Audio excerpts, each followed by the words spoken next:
Diyarbakır dağları çiçek açar bağları, Fiskaya'dan görünür o güzel manzaraları. Oy diyarım, diyarım, sen benim öbür yarım. Doğduğum günden beri anam sahan kaynamış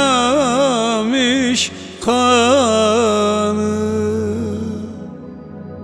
Anlatayım şehrimi bilmem nesiyle, Diyarbakır divanı hoş bestesiyle, eyvan gecelerinde cümbüş sesiyle, söylenen türkülere hasret çekerim.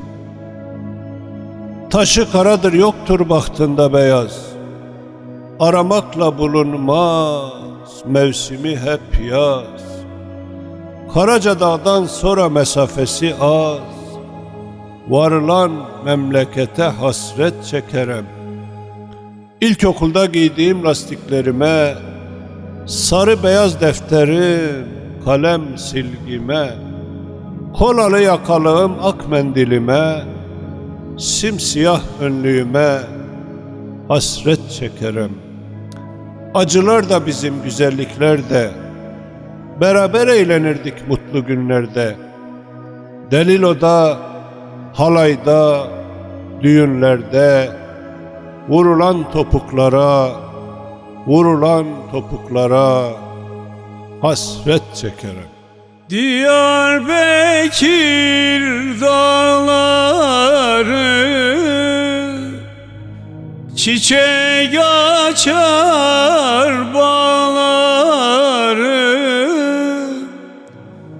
Fiskaya'dan görünür o güzel manzaraları.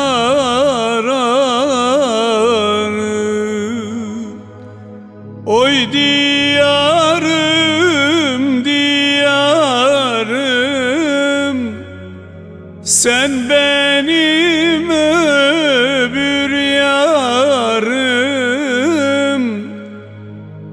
Doğduğum günden beri anam sahan kaynar